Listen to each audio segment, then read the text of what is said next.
Joel Bitonio and the players also talked. Bitonio talked about the disappointment of where the Browns finished this year.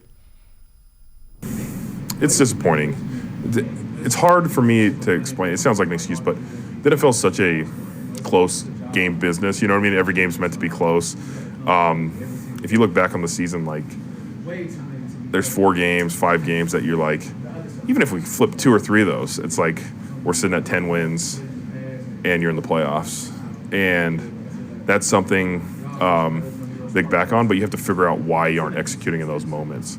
And, you know, I thought about it a lot, honestly, like what's happening in those moments. And it's like, you just have to figure out a way to do it. I think once you start doing it, it just happens. And then you're going to turn, you know, into, you know, consistent winner.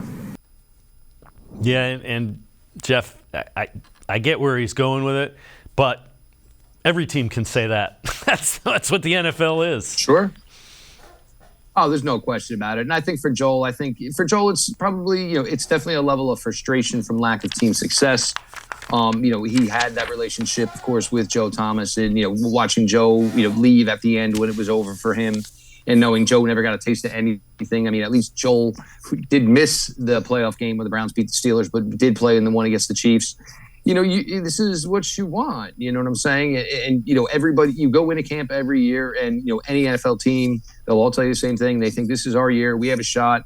And you try to believe that. You tend to believe that. But, you know, you do it 8 years, 9 years, 10 years, you know, and it never comes to fruition. You start to believe, you know, is it ever going to happen? And for a guy like Joel, who's been nothing but, you know, an absolute model citizen to this city, to this franchise, given everything he is just as good a player this year as he was from the first day he got here. You know, it's a difficult aspect, you know, because, you know, you're being truthful about it. You know, as much as Joel Bitonio loves his family, I'm sure he'd like to be busy for the next 3 or 4 weeks with NFL type of stuff.